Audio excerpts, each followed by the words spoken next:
In this session we will just discuss how the beat manipulation can be done in case of 8051. So for this one, let's understand this beat manipulations with respect to one of the statement. The switch is connected to P1.7, as you can just check here, switch which is connected to the port 1.7, as well as we need to monitor few of the things with respect to the switch. If the switch is open, if it is closed, what exactly the status has to be for port 2. So based on it, write a program to check the status of a switch and perform the following. Now what exactly it is? If the switch is 0, so let's assume that the open condition for the switch.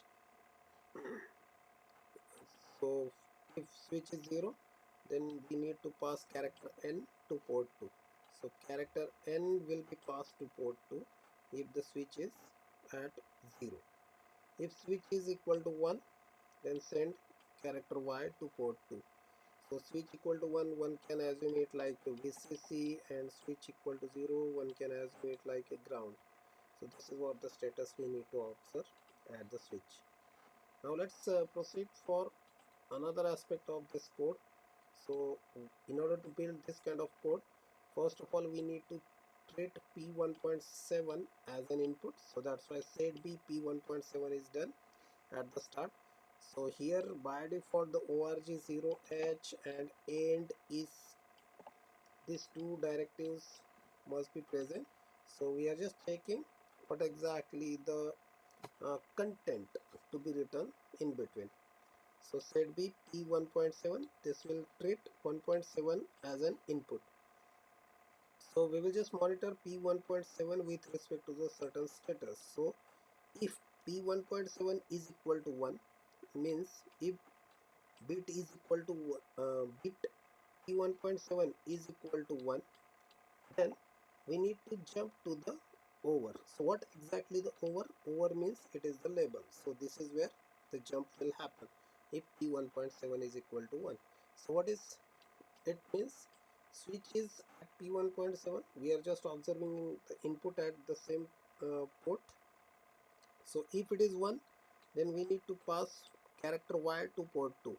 So in order to pass character Y to port 2, so at the label over, we have written it like character Y will be assigned to port 2. So that is move P2 comma hash Y.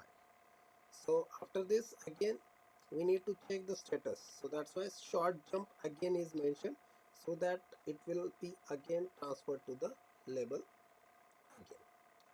So once this is done, afterwards again we need to monitor whether P1.7 is 1 or 0. So if it is 0, what will happen? This condition will be failed. So if this condition is failed, at the next line we have written move P2 comma hash 9.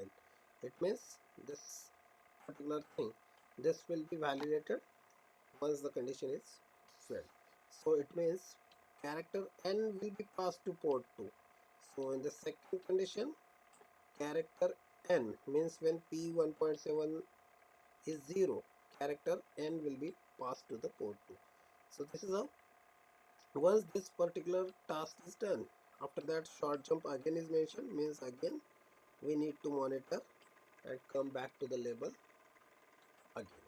So this is how this particular code can be simplified. Thank you everyone.